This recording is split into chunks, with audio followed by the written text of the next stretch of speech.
Good evening, this is Rizwan and you're watching the Indian Weekender at 5. The big news and headlines from today are: there are no new cases of COVID-19 reported in the last 3 days. It has been 87 days since last community transmission.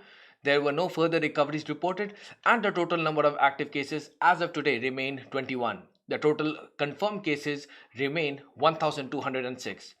A man who traveled from New Zealand to South Korea earlier this month has been tested positive.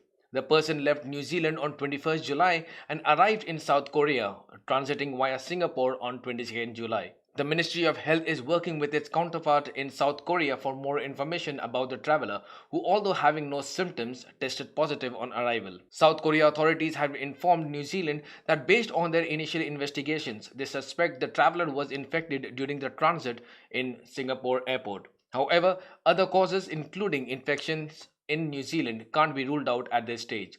More information will be released in due time. Government had signaled the troubled international education sector not to expect any more international students for the remainder of the year.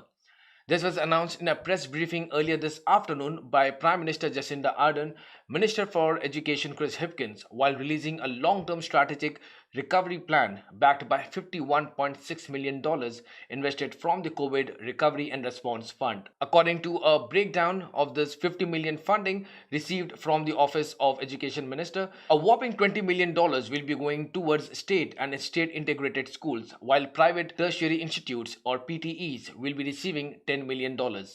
There is no dedicated support for the universities. Despite no more intake for international students this year, the government will dedicate to support with $3 million funding support for marketing activities to keep New Zealand's education brand visible to key markets while travel is restricted.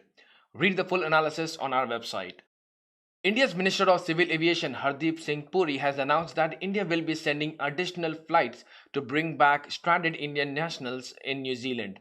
As a part of Vande Bharat Mission's Phase 5, a host of flights have been announced starting 1st August that will bring back stranded Indian nationals from USA, Canada, Qatar, Oman, UAE, Thailand, New Zealand, etc. The details regarding the booking and ticket prices will be announced once finalized by the Ministry of Civil Aviation and will be relayed by the Indian High Commission in Wellington.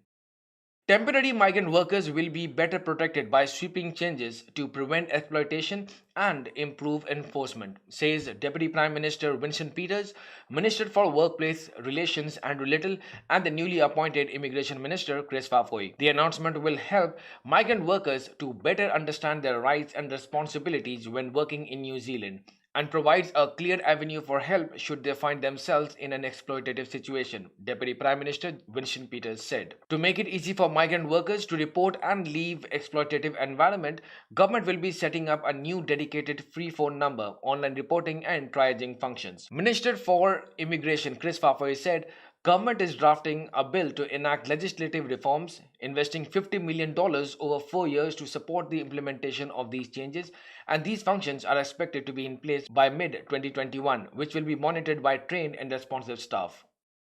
So these were the top news and headlines for today. For more updates, visit our website iwk.co.nz. Follow us on Facebook, Twitter, Instagram and YouTube. Thank you for watching and I'll be back tomorrow on Indian Weekender at 5. Till then, drive safe and have a good night.